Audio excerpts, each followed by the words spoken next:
All right, so it says we're live. We're going to treat it as if we're live. Welcome, folks. For all those that are streaming in, this is part of our, I try to do like a member meetup once a month for patrons of the channel, the sports channel.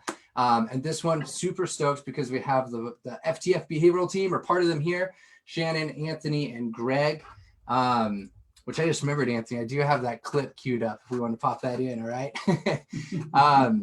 And so the goal really today is to first, talk a little bit about what FTF is, part of the new addition to their continuing education library for their courses. And then we're going to pop into just some like fun discussion, live for an hour, see where it goes. So anybody that's in here in the Zoom room, if you have questions, things you want to bring up, get them ready, maybe drop them to the chat so we can start curating those. And I'm going to start with handing it over to the FTF behavioral team to talk about what FTF is, what the mission is. Let's maybe start there.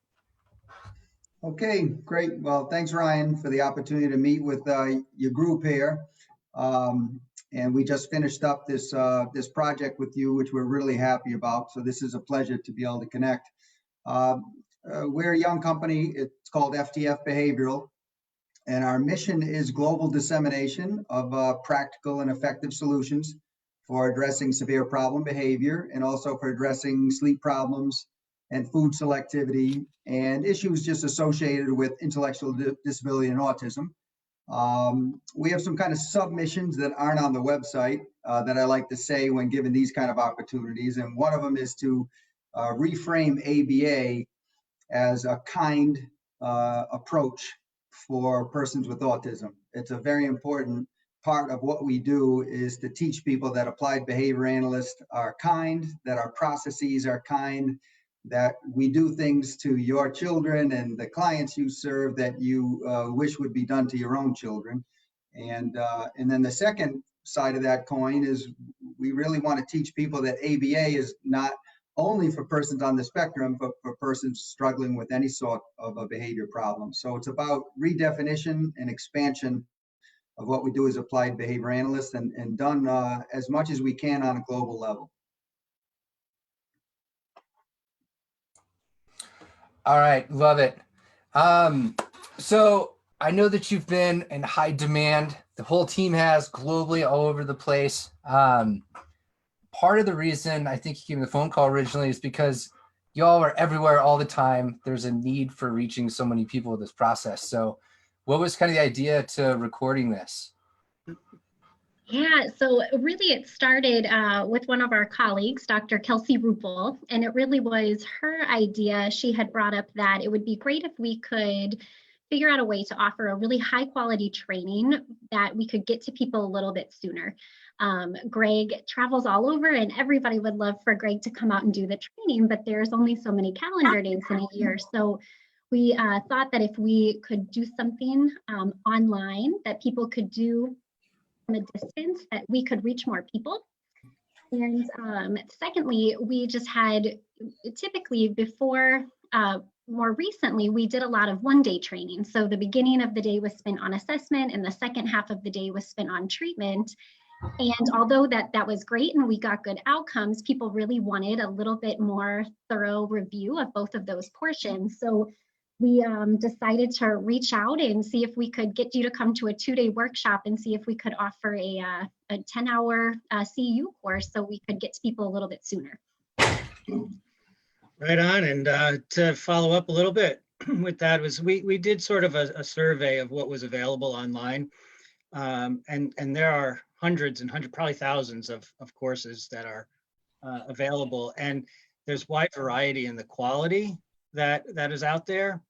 And in the format of the presentation, a lot of the opportunities are just recordings of presentations that were originally designed to be live presentations, that the online CEU portion was sort of an afterthought.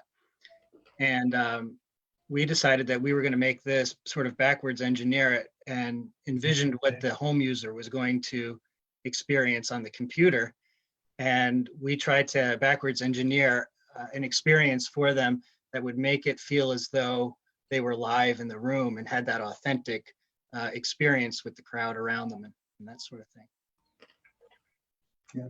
It's always a fun part of it too, because that means it's a challenge, but like a welcome challenge on my part to be able to try to like emulate that feeling, right?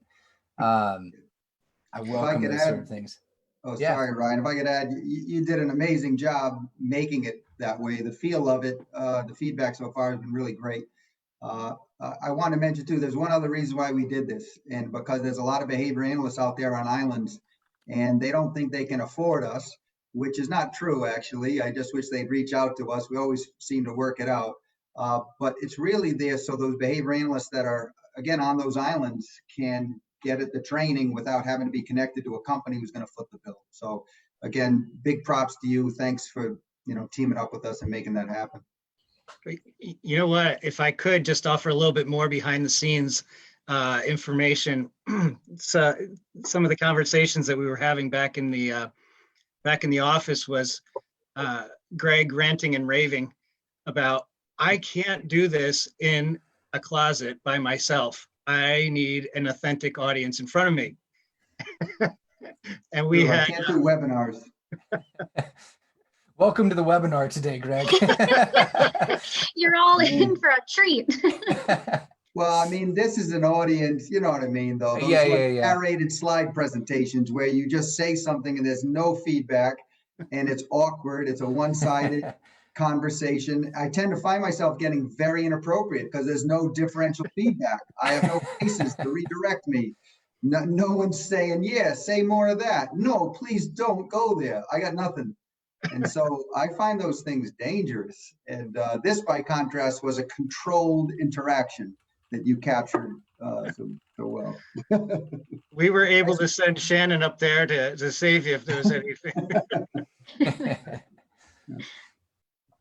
All right, so the goal here was, there's a clip out there that people can watch for a couple minutes, but the goal is anywhere between like 3 to 5 camera angles, so we can capture and have flexibility to be able to show anything from the screen that you're talking about to maybe some of the people that were attending, they're asking questions, close-ups of you, and making sure that the audio was just on point as much as we possibly could there.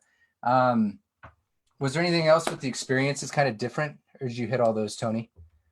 Yeah, again, I really have to say a big thank you, shout out to you, Ryan. You're the one who made the quality of these videos be something far more than we could ever have imagined.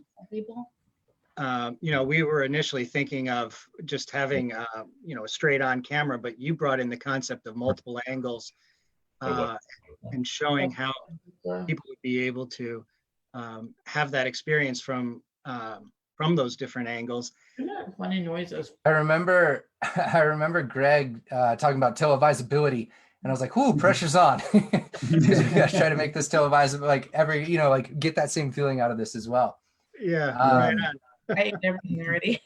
Cool. I guess so the only other thing I would point out about it is, after we got the video and we edited the video down to its essential messages so that it was straightforward, we take out fluff and but still preserve its authenticity. The other thing that I would just add to it is that we have an amazing set of questions that go along with each of the chapters.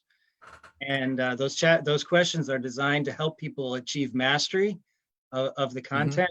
Not just like 80%, being able to jump through the hoop 80% of the times, or being able to get the right answer 80% of the times. In order for us to be effective with the constituents that we serve, we really need to be 100% of the time. So we really put a lot of thought into the pedagogy behind it. And it shouldn't be overly burdensome, but it is designed to help people reach mastery, become fluent, and then become the best practitioners that they can. Super excited. I'd say another part that was cool about this process, man, was the editing, because there was a lot of, there wasn't a lot of BS, but there was some stuff that just didn't need to be put in a final product. And you went through all that videotape and just put the stuff that mattered, that had content. So it's very content rich because of the editing. I know we couldn't have done that. And I'm just so glad it was done that you did that, because it's just so much of a better experience when you take that out. And Tony and I went back and forth about some of the inappropriate content And we left in 5 inappropriate things. We thought that was a good amount. I don't know where that came from. We did get rid of a whole monologue on crack balls that I was a little upset about the first time we talked about it. But I think in the long run, a very, very good idea. So again, the editing, especially taking out things that aren't good content or are just completely inappropriate, was really super. I have this thing that's on my personal computer, super secured. It's called the folder of awesomeness. And it's little things that I run into in my day-to-days where people say something that I just kind of clip and I hang in there. And if I ever need to pop back in, and there was 2 comments that were made on that process of deciding whether or not to keep it in or not. And I was like, this is kind of going there for me to open up now and then. Yeah, that's cool. Funny. Okay, so I wasn't sure, is this built in as part of your like consultant model now? Like people access this before you show up on site? Or It can be. You take that, Shannon. Yeah, so the part of what we do whenever we're going to work with an organization or a family is we first do a needs assessment. So we really try to find out what it is that they need, and then we try to match the level of support that we can then offer them. But it always starts with training, and the training can now either be done through this online course. So if we can't get out there and do the training live, they can take it on their own time. And that's going to give them the foundation that they need to do the rest of the PFA-SBQ process. The other option for training is that we do a lot of, and not so much as of recent, but a lot of what we do is we go live on site. So we'll travel to the company or organization and do a training on on their grounds. The second portion then is that we do live implementation support. So typically what our model looks like is we say, choose 3 of your toughest clients, or if you have a client that you're having a really hard time with, we want to support you in doing that analysis live. And so that can be done either live or via Zoom. So we'll do it live support. They'll usually put a little Bluetooth device in their ear, and we coach them on the analysis so that we're doing that together. And then the third part that is the follow-up of the training and the implementation support is Zoom consultation follow-up. So typically we have a relationship for all of these organizations for at least 12 weeks, sometimes 15. And we meet with them once a week, and we meet on Zoom, and we look at video footage, we look at graphs, we just help support them as they are treating problem behavior and teaching meaningful life skills. So the great thing about this training course is it now offers an option for if we can't get to people, or if they want to do it online and on demand. But yes, it's an option now that people can use, and so far we've gotten really good feedback on it. So we're excited to have people do it a little bit more often. cool. I mean, it's a blessing, right? Yeah. We were in trouble, to be honest. We're called FTF for a host of reasons. One is face-to-face, which is the opposite of social distancing. So, we're kind of in a rock and a hard place there. And it's not that we're pushing our values away. We're still kind of face-to-face as we are now. But man, thank goodness for this. I don't know.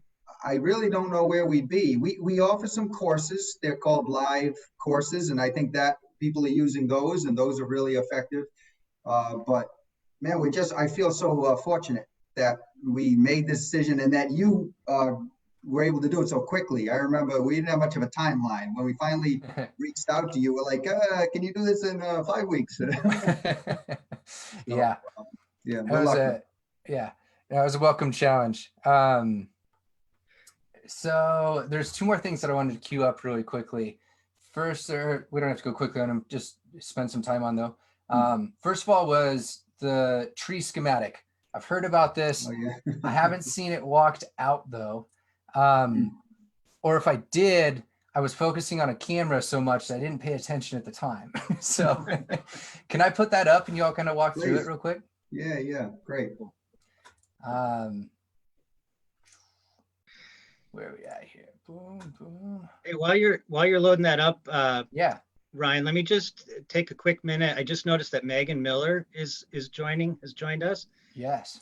And just to do a quick little shout out for Megan, and also our good friends at Greenbox ABA. They were very kind to allow us to come in and do this taping collaboratively, and then it led to other relationships and projects together.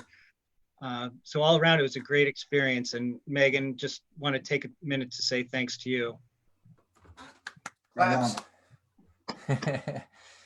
All right, can you see it? Yeah, I can. All right, sweet. Walk us through. What are we looking at? Sure. I just take just a quick minute on its history. We do a good amount of work with upstate cerebral palsy, led by their clinical director, Dr. Jacobson. It's in Utica, New York, and they have programs around that area, one of which is called Trade Winds Education Center. We've been working together for probably 3 years now. And he's like you, Ryan, in that he's a connector. And so whenever I visit, he's like, hey, do you want to do this FaceTime live or this or that? And I don't know the technology or what he's getting me into, but I trust him like I learned to trust you and others. And so we were doing some Facebook Live thing, and some question came in about connecting the pieces of our process. And I described how we use this tree metaphor. And then since that event, a bunch of people have sent trees, just, hand drawings of trees with our process that we train on in that tree. And I said, this is awesome. This is definitely connecting. People are learning through this thing. Let's make it look pretty. And so Dr. J, he's an exercise guy. He works out with some guy that makes nice drawings and graphics gentleman. And so we met, the three of us, and this is what we came up with. Basically, it's just a real easy depiction of the process. So you see on the, I guess it would be the left-hand side, you can see the acronyms that we like to use: communication, TR, tolerance response, CABS, contextually appropriate behavior. And we like to talk about how the core skills are communication and toleration. And then whenever you have to stop doing what you're doing and do what somebody else wants you to do, you have to pretty much relinquish your stuff and transition. Those are all those core skills. Then from there, you can teach whatever needs to be taught: academics, leisure skills, exercise. And we call these chains of behavior, but nowadays we call them the branches. And often we work on 2 to 3 branches with our consultees at a time. And then from there, we've noticed we get generality of the skill set to other branches. So I like it. The yellow sun, by the way, is synthesized reinforcement. The skills tend to grow towards the sun, as you'd imagine. A more elaborate depiction, we have these things called universal protocols. That's basically a way to take the heat out of the situation and build trust and build the relationship. And we say that's where what the tree grows out of. And so there's kind of more elaborate metaphorical extensions of this tree. But nevertheless, I also like it because I think people sometimes lose sight of the fact that we're not just talking about a treatment to replace problem behavior. We're talking about everything. This is just a way to approach kids that have, or adults that are at risk for severe problem behavior. And it's about, you have to build a relationship first. You have to make sure there's core things first. And then we'll worry about all that other stuff. So another reason we're called the FTF is first things first. First thing, get your relationship going. Teach from joy. Then teach the core skills. Then teach whatever you want to teach. And so all our values can be easily articulated when we use this kind of imagery. So that's it in a nutshell. Hey, Greg, can I prompt you to elaborate on one more thing that's so important to the process, the thing that never goes away? What is that? You're prompting me, but I'm not figured it out. Sorry. More intrusive prompt. I'm talking about the surprise shorties. Oh, well, yeah, we didn't. That's true. We forgot to put in this image. Actually, I told the gentleman, but yeah, I mean, if you listen to this, you probably know what we're all about. But surprise shorties are basically like reinforcement for doing a little bit less than you expected to do. And so by having a lot of surprise shorties in the process, people tend to become people who try things, and people who try finish, and people who try persist and whatnot. And so, yeah, we're supposed to put a little yellow birdie on one of the branches to show as the image of the surprise shorty being the same color as the sun. Tony, why didn't you tell me this earlier? Anyways, I'm just giving you a. It's for version 2.0. This is true. We are definitely going to do version 2.0. We got to get the birdie in there. So it's a good point. All right. Very cool. And then the next diagram was kind of trying to position this within the context of like within like behavioral programming, right? Yeah, yeah. So if folks are, Yeah. if folks are, you know, how does this, questions like how does this fit in with EFL, other things like that, correct? Right on.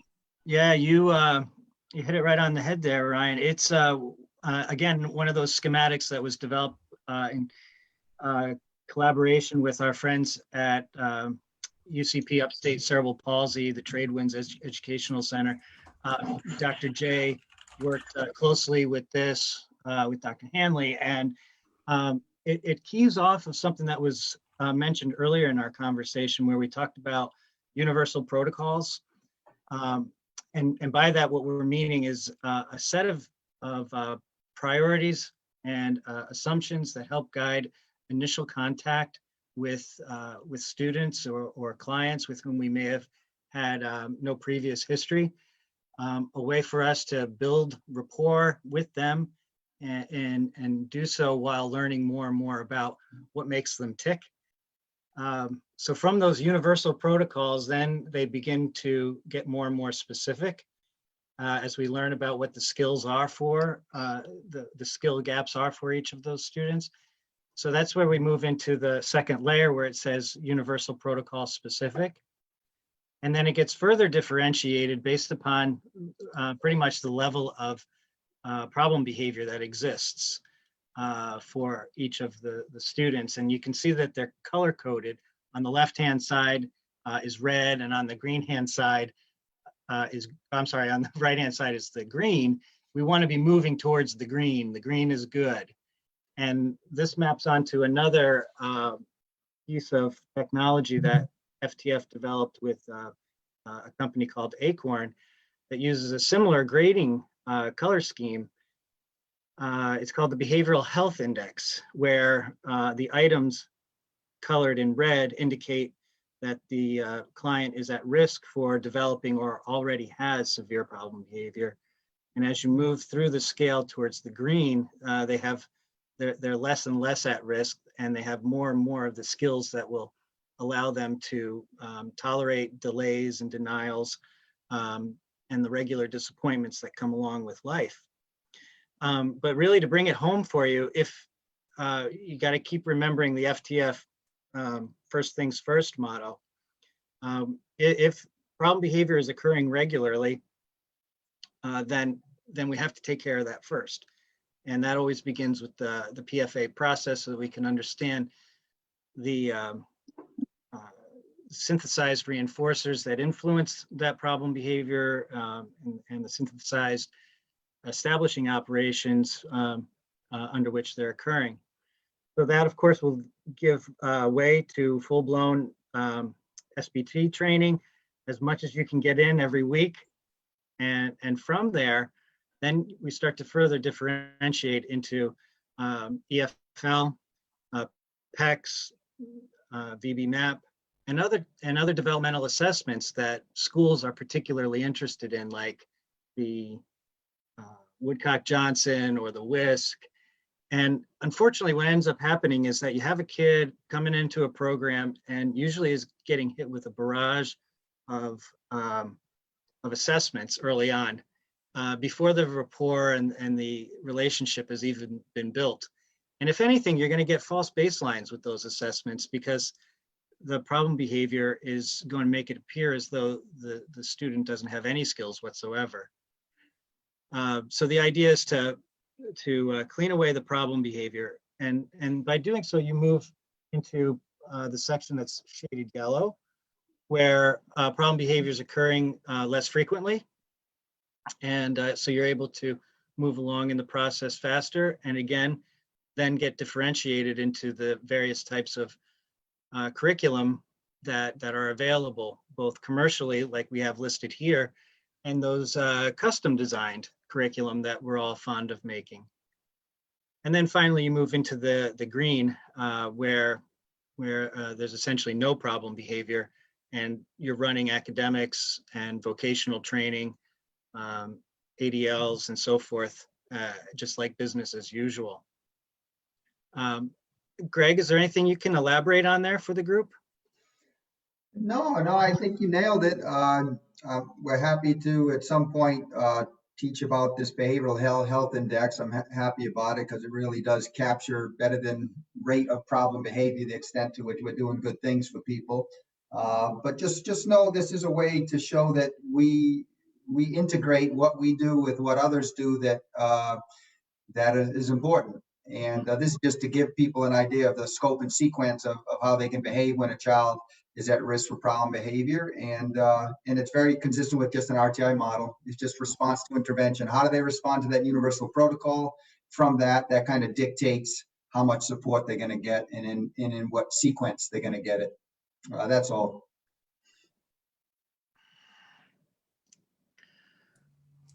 All right, cool. I wanted to see if we had any questions from folks that are hanging out in here. So feel free to mic up. Quick question. Yo, Shane.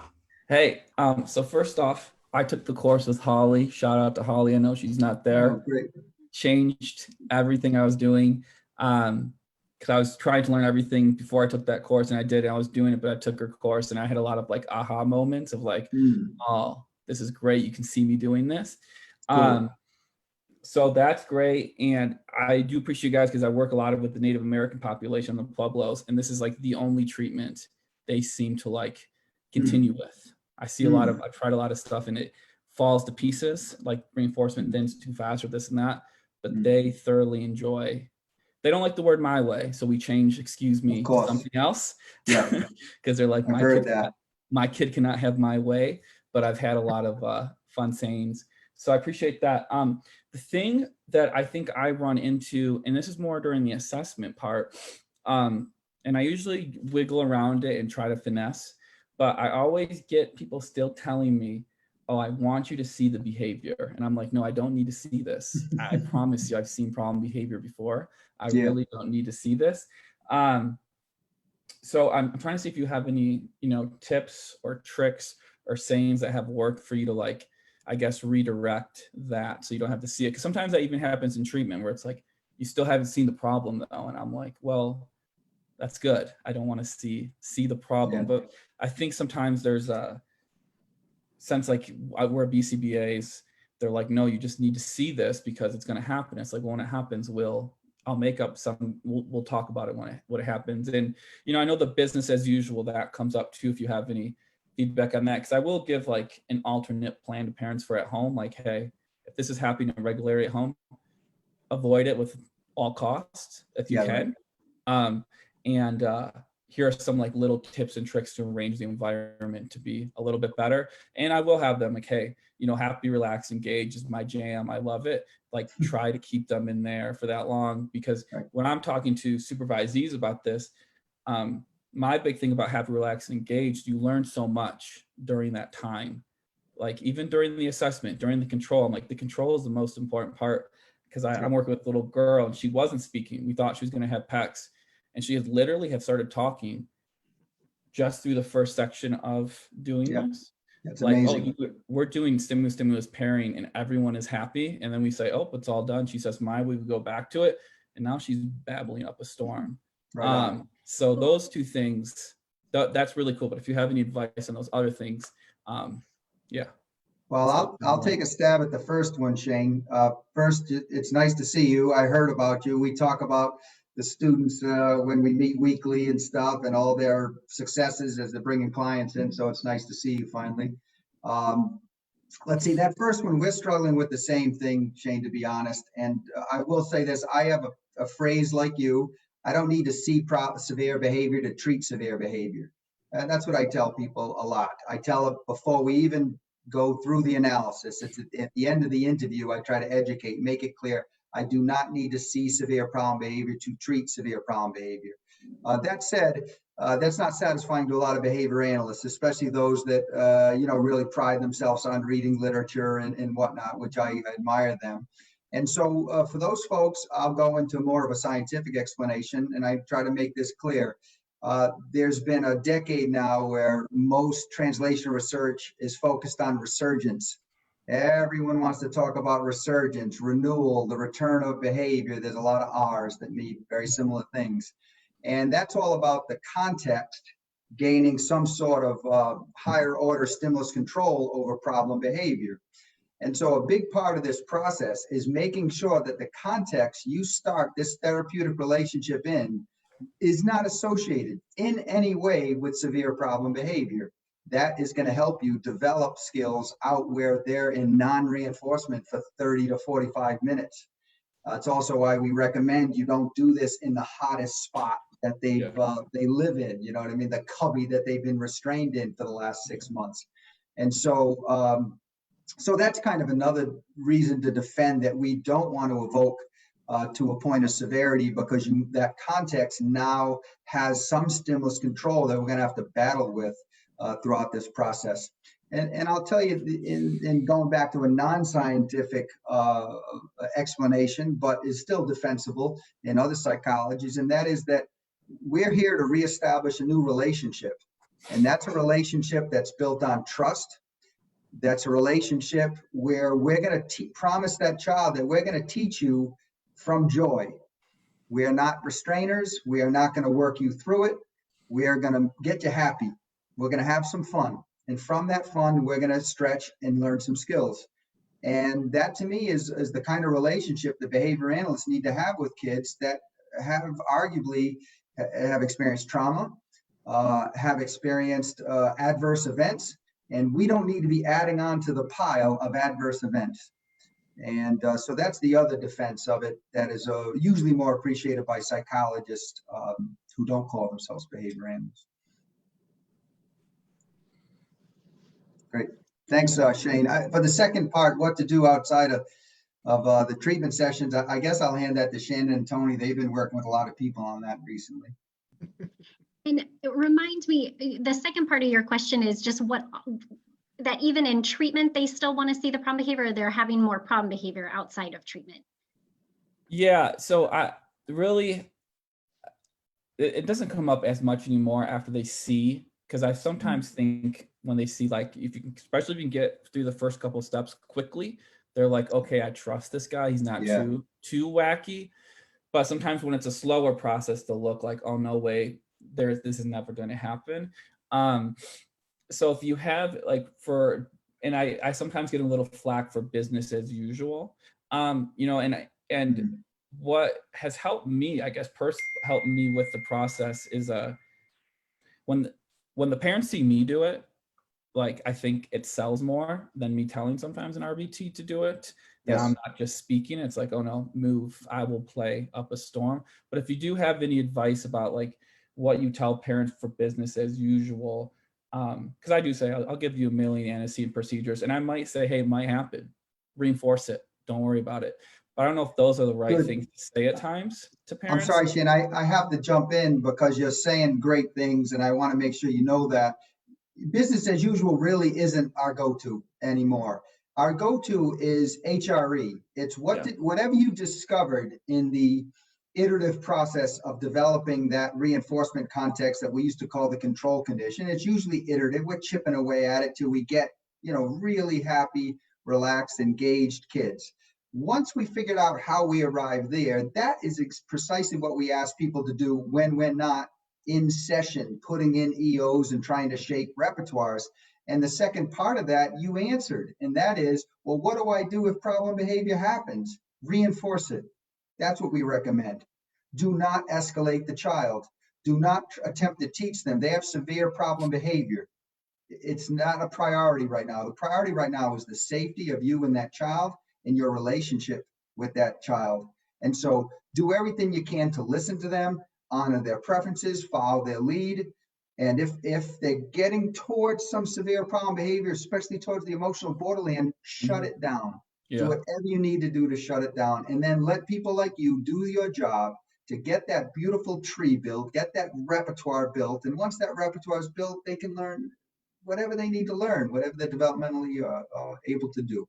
So I'm sorry, I know Shannon was poor. Shannon, you get next question. I couldn't help myself because you got it right, Shane. And I have to tell you, what we're doing right now is what we do in our consulting.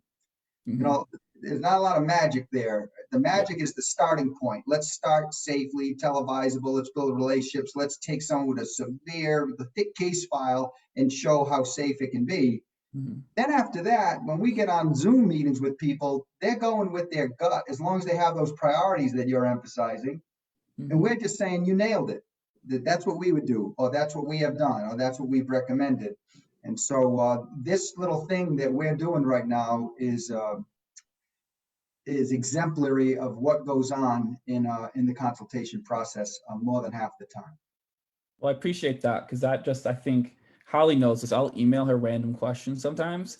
And I was like, I just need to affirm I am saying the correct thing. Because sometimes when you say it to some people, they do look at you like, I was always told never to reinforce. And I was like, yeah, but like, that's one data point. Like, that's fine. We're going to do a million more in session. I promise you. But sometimes I think that affirmation or confirmation is good, because I sometimes, I try to trust the process, but you get on that island by yourself sometimes. Listen, we do say trust the process, which is a bit of a mistake. It's trust and verify. Verify through your experience, verify with your community like you have here, or verify like with someone like Holly is a great person to verify. That's what we do in our clinical meetings. We trust in the moment, but we go back on Tuesdays and we verify all this stuff. And then sometimes we verify it formally through research. Yeah, thanks a lot, Shane. Thank you. Shane, cool. Can I ask you a quick question, Shane? Yeah. Have you found, what are some good omnibus mans that you found that work with the population you're working with? I actually, it's funny. So it's with I do work with kids that don't have autism. I work with some ODD, they'll classify as ODD kiddos, and I'll let them choose what they want to say. So sometimes the funniest one I've had, excuse me, can you just go away? Please. But they end up liking me because I'm like, that's like, I'm still building a relationship, but I'm like, hey, you're playing Frogger on your phone. I'll sit next to you and play Frogger on my phone. I'm better than you at Frogger. So I have gotten those things where it's like, he's going to tell you to go away. It's like, oh no, watch, I will beat him at Frogger and we'll get there. The other ones, I have a lot of play. Excuse me, can I keep playing? Or excuse me, play. Because usually it's escape to play. So that's a big one. But go away is my favorite one. But, I have a really funny Native American grandma I work with. And sometimes I have a hard time translating what she's saying, but she'll have this kid's pretty good vocal speaker, but she'll want to change the omnius man all the time to something. So like one time she's like, no, say the sun's out. When the sun's out, that means he's happy. So we've had some fun with that. Oh, I like it. Very cool. We should, Ryan, I know we got to move on to someone else, man. I know. I got to point out one more thing Shane said, though. All right. Like Shane is teaching right now. I don't know if people are hearing it, so I want to just point it out. You go with that it. whole notion, if that kid just wants to play Frogger, and Shane said, you know what I do? I grab my cell phone and I play Frogger right with him. I can't emphasize how important that is. We now have a word for what we call sharing the experience. Don't supervise the experience. And we fall into that trap of supervising play experiences and whatnot, waiting to pounce with a prompt or differential reinforcement. And I just like what you said, man. It's just about sharing the experience. And it's so important, especially for kids who do not have intellectual disabilities, who are going to be completely uncomfortable until we just share the experience, So that was really cool. Thanks for bringing that up. Awesome. All right, so the next question is from Brittany. We have had some historical issues with transitioning the protocol to different staff. For example, we have a set of about 45 staff start with the client, but then we need to add another staff. For whatever reason, it seems like we take about 10 steps backwards. Any suggestions on that issue, or have you seen this before? I jumped in here. I saw Brittany's question. Hi, Brittany. It's so great that you could be part of this group. Hi, I'm so happy to be here. Sorry, go ahead. So I saw your question and I got this thing ready for you because it's a little schematic that helps understand about extending treatment to other people, and it sounded like you were having a little difficulty with the new folks that are coming in. And we generally talk about a 25% to 75% rule. If there are 4 categories of things that you could possibly change, the idea is sort of like based in science, where the idea is that you change one thing at a time, and then you assess the effects on your dependent measures. So in this little schematic, what I'm suggesting is if you're going to change the therapist, you want to keep the location the same, the activity the same, and the difficulty the same. But then let's say after you've been able to successfully transition to a new therapist, you might want to be looking at changing the location, in which case you want to keep the therapists the same, the activities the same, and the difficulty the same. Similarly, you can move it along, and in this case, we're talking about changing the activity while keeping all the other variables the same. And then, finally, if you're going to be moving on towards the difficulty of the duration, keep those previous 3 variables the same. But what I like to do is I talk about this kind of like what we do for teaching generalized verbal imitation or generalized motor imitation. When we teach those things, we teach one at a time, and it's an exemplar. And after you teach that first, they don't have the generalized skill yet. So you teach another, and they still don't have the generalized skill yet. And you teach a third. And at a certain point, you teach a sufficient number of these exemplars that what emerges is a generalized repertoire of imitation and a generalized repertoire of motor imitation. So given a sufficient number of variable changes that are systematic during the extension process, eventually you'll get the student to a place where you can change any of these variables or multiple variables at the same time. And that's ultimately where we want to take our students, to a place where they can handle the inevitable disappointments that life is going to throw at them with the grace and dignity of having a skill set to demonstrate that they can actually manage both the things that are being thrown at them and the acquisition of all of their reinforcers when they need them. Does that kind of help you? Sorry, I had to unmute myself. Yeah, I think we have some pretty challenging adolescents that we're serving right now, and one in particular, when we have, as in a lot of clinics, we have some turnover. And when a staff leaves, that throws an immediate wrench into the entire thing, especially because some of the staff that we have working with these people are our best people. They're usually master's students. They get their BCBA, they go somewhere else, right? Which is great. And I'm happy that they can do that, but it kind of throws a big, we're kind of stuck at the changing of the staff phase. And we get kind of, I guess, stuck in there, and the systematic changing of the other variables makes it really challenging because we need to keep moving on. But we also need to keep moving on with like more staff. So I think that was more of the challenge that we're facing. I see, yeah. Brittany, if I could jump in, first of all, Tony, I haven't seen those slides. Those were awesome. Thank you for developing those. I usually just try to say that stuff with my hands. I draw hand drawings thinking people will get proportions. So thank you. I just want to throw one extra thing out there for you to consider, Brittany, because I know you're like a good behavior analyst. I know you are, and you want to hustle, and you want these kids to get to their developmental optimum with everybody and quickly.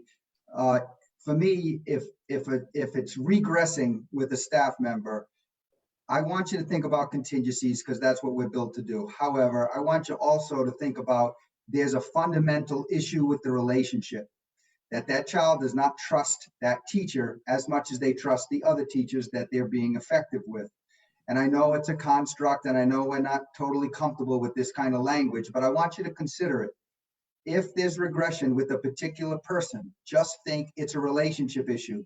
And if you think that's a relationship issue, the best way to build it is to go back to make sure you establish happy, relaxed, and engaged, and get that child just simply emitting a simple response to go back to it so they can be effective working in a contingency. Everyone prefers contingencies.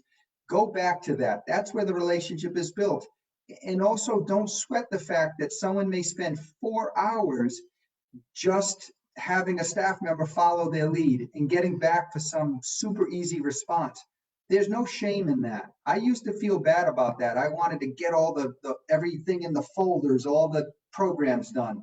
And I think we have to stop that kind of hustle when there's any whiff of problem behavior, and just be okay with establishing a relationship, follow the lead, simple contingencies. And once that's there, that child will put that person in the equivalence class of those people they trust. I know I just put the onus on the learner. Let's all deal with it. So I just want you to consider that, okay? Totally. No, I completely agree with you. And I am not afraid of those terminologies at all. Okay. I love it. And I think it's great. I think that getting some other people to do it, my staff in particular, are really challenged by it, but I think it's a shift in thought process, and we're working on it for sure. That's exactly right. It's about getting the staff comfortable. That's what we're dealing with UCP when we're rolling out these universal protocols right now, with staff being comfortable for hours following someone's lead. And it was like Shane just said, that's not time wasted. You'll learn a lot about that child during that time. That's what we're all discovering, which makes it a more defensible use of our time. Thank you so much. Okay, thanks, Brittany. Ed, did you want to hop on and say something real quick? Yeah, I was just going to mention, Dr. Hanley, how's it going? Hey, Ed. I was going to ask if it was okay, or one of the systems that we've done is we realize when we have to transition a new staff in, they kind of need to go through the same process. They don't have the same history of the pairing with the reinforcement or the control condition and establishing, you know, the FCR and the TR and all the way through. So we have almost like an abbreviated plan for transitioning a new staff where they get, you know, they'll get through 2 sessions of FCR, you know, or a couple, and they'll still establish at least, you know, 5 trials in a row of each step. And then they have an abbreviated, you know, kind of way through their cab chain, or through the cab chains, so that they don't have to go through the whole process, but they still get to, you know, pair themselves with the negative reinforcement all the way through the chain links, as I call them. Yeah. And so this way, when it's systematic in that way, they're still getting everything. It's doing abbreviated. It might take a couple steps back, but it gets them back to where the other staff is pretty quickly. And I've seen it generalize pretty well. Yeah, Ed, that's a super contribution. I think that's very helpful to people. Understand it's a guilt-free step back. We'll step back with new staff. We'll step back when kids go on vacation and come back to programs. Because like Tony was saying earlier, there's a learning to learn phenomenon going on here. The first 2 people, it's going to take a while to get through the repertoire built. But the third person, the 4th person, after vacation, you know, you could start at HRE and simple FCRs, and by the end of 2 hours, have the whole tree. Right. What you're doing is you're letting the child teach you. You're using their performance as an indicator of how fast you can reestablish the relationship and make withdrawals on that relationship. But you're not making a guess. You're letting the child teach you that. So what you're describing to me is super powerful. And I know your team has mastered that in the one case we collaborated on. But it's something we need to articulate better because it's very powerful. Yeah, it's definitely, it's helped us transition. I think we've replicated across 10 or 12 in the homes, and that's across, you know, 10, maybe 8 to 10 staff as well, and 2 That's staff awesome. per team. So we're able to kind of substitute staff whenever there's a staff change and train them on in a timely manner. So that helps. That's awesome. One comment also, Ed, just to kind of highlight what you're saying, I think it also is a really good demonstration that because this process has worked for you and it's worked across multiple clients, it really shows that you're doing such a great job developing that skill set throughout this process. Because if you didn't have that process and that foundation built, it wouldn't be as easy for somebody to do an expedited version. So it's really a compliment that you're doing a great job on the first go around to begin with. So kudos to you as well. Thank you. Thank you. It was probably that training we got right off the bat. The one thing that has helped me too with the training piece, and I am so into this after taking this course, is we film. We get the signature signed by the parents that we can film, and I'll show And when I get a new staff coming on, a new person, like, hey, I'm going to train you on this, but hey, watch this. This is all I want you to do today. And that has been super, super helpful as well. But I love that idea. I'm going to use that instead of sometimes having to go all the way back. But film has helped me quite a bit. Yeah. Shane, Very we got to cool. get you a job at FTF.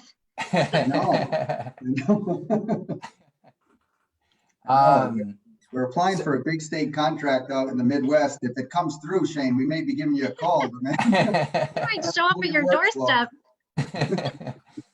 So I've got one other question that was kind of queued beforehand, but there's another relevant one here from Deborah.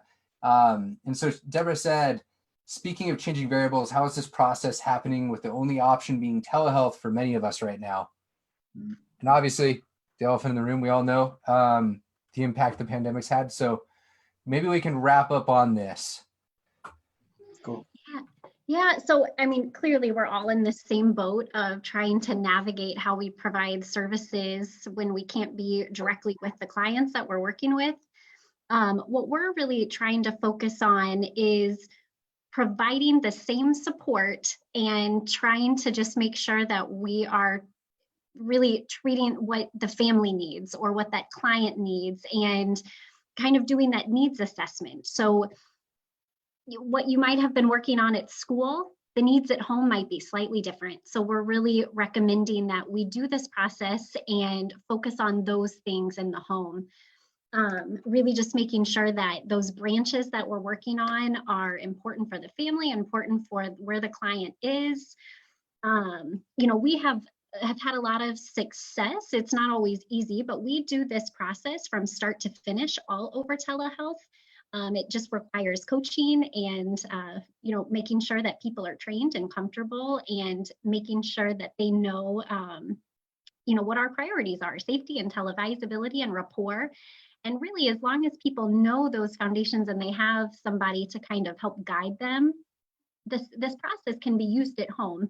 It just provides a little bit, being a little bit more flexible to change what you might have been working on 3 weeks ago, might be slightly different now, but that we still focus on that same process. Yeah, that was well said, Shane. I just want to add, and this, I hope this doesn't come across as jerky, but I like to count my blessings. And to me, this coronavirus is obviously a terrible thing that the world's experiencing, but what's the good that can come out of it? And one good thing that can come out of it is, I think this is helping practitioners reflect on what they do as behavior analysts and who's doing it and what that process looks like. And it's hard to let extinction be the driver of behavior change via telehealth. Just think about food selectivity treatments and things of that nature. I think it's helping clean up our act a little bit. I know it did for me. I started doing this a distance before this happened as part of our group. And it required me to have that new set of priorities, which we repeat a lot now. But those priorities didn't come out of thin air. Those priorities came out of making mistakes and letting the process vet out the issues. And so a lot of people are asking us lately, how do you do telehealth and all that? And, there's issues with privacy and confidentiality and Zoom versus Dropbox and Teams and all that. And I'm not an expert in that. We just figure it out. Here's the main thing I tell people. It's not about telehealth. It's about defensible practices. And defensible practices will survive telehealth. Practices that are safe, practices that have value for family and staff, they will survive. And all those things that we're getting pushback when we're asking families or RBTs who are risking their lives going into homes to do, those things are not going to survive. And that's the blessing. I think we're going to have a filtering process to procedures that are better because they have the right priorities and they have the safety and dignity of people in mind. So, if people say again, how do I do telehealth? Well, how do you practice is the question. It's all about, it's a refinement of your practices, and that which will live on will be selected through this telehealth inevitability that we're all dealing with. Crazy times, huh? Yeah. So Greg, can you remind us about reconceptualizations of elopement? in this time of COVID? I just look at elopement as social distancing. I've recapped all my target behaviors are different now. School refusal is now an expected behavior. Elopement is now appreciated. There's no traffic. It's not like kids are going to get hurt anymore. So it's a whole new world out there. And I like to take, I've always done that. I like to take kids' problem behaviors and turn them upside down and talk about how they can be good behaviors. Like, and these are all jokes, and they're bad jokes because these are dangerous things. But even pica, like now kids in the house have to eat some stale food, and they got to eat the crappy stuff that have been sitting in cans for a long time. You know, that would have been considered inedible in the past. So anyways, the point being, we're making a lot of jokes about reconceptualizing all these things that used to be problems that are now expected behaviors. It's crazy times, you know. But for us, when things get tough, we laugh about them. We have to make fun of them. Otherwise, the burden gets a little heavy. We had one last question to kind of wrap us up here. So, Miguel, hello. Hope you're doing well, man. You said congratulations on the development of the recordings and the training resources. I'm wondering what the next steps for FTF would be. Are we moving in the direction of a manualized competency-based training? Question mark. Hi, Miguel. You, as an expert in that area, you know that's exactly where we need to go. So I've been saying we're going to manualize this bad boy for a while now. This whole pandemic really is pushing us in a more expeditious manner towards doing that. Again, our reason of always failing to do that is because we constantly are refining the process through research and through our consultative relationships. But I think we're in a good place right now. And so, yes, we are working towards that. And this video and putting in the proper mastery-based pedagogy in it has brought us that much closer to a manualized version and a competency-based platform to put in the manualized version. So yes, we are moving towards that, not just with how to assess and treat severe problem behavior, but especially with sleep. That's actually one that I think could be done even quicker and better. But you're right on. We're going to do these things. And it's prompts from experts like you that make me move it up to the higher in the list, certainly. Good to see you too, Miguel. All right, cool. So I think that's going to pretty much wrap us up as to where we're at and kind of reviewing this. I just want to share real quick. You can head to their site. They're on-demand courses on ftfbc.com. It's this one right here is what we've been talking about today, but there's more listed on there as well. Thank you all for your time so much. Very much appreciated. Thank you, Ryan, for all that you do, man. No. Thank you. This was I think I told you, like the first ABA conference I went to, Melissa Nostick was like, you've got to meet Greg. Greg Hanley does amazing stuff. And so it's kind of this weird full circle for me in my career where it's like, you reached out and you're like, hey, let's work on this. And I was like, this is weird, surreal, you know? But yeah, behavior analysis, trying to make the world a little bit better. Love it. That's what we're all here for. All right, I'm going to pause the stream. We can wrap up if anyone has anything else.